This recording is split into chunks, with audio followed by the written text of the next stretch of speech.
have on here is particularly different because a second battery has been still waiting on the tray. That's the second battery. Everything's running off of there. When the vehicle is on, it's charging. Vehicle's off. After a few seconds, it'll go back to the isolator.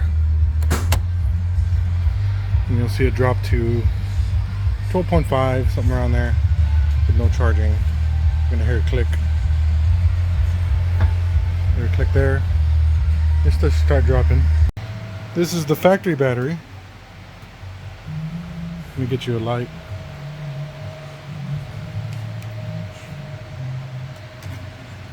Factory battery. Use the zip ties just for the cover. It is mounted to this box here.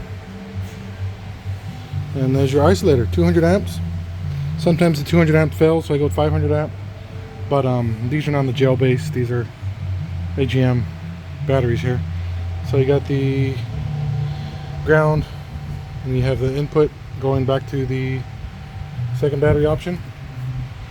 You run with the vehicle off, save gas, run your lights all day. I guess until you get to 10 volts or so. That's when you want to turn the vehicle on to charge, but they'll run all day like that. You can kill that battery, the vehicle will still start off the main battery. So everything is still accessible, troubleshooting, upgrading. I think this this customer prefers a visor in the future, but it's all right there. It's pretty close. It's all secure. And get that out of the way, but you got a vacuum still. But that's pretty much it. Your stick.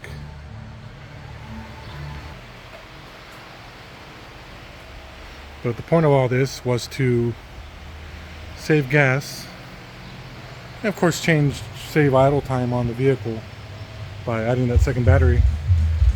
Totally automatically isolated from the factory setup, but still be able to charge off the alternator.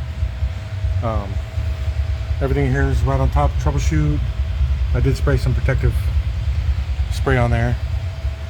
Has its fuse, 120 amp fuse, and that's the setup.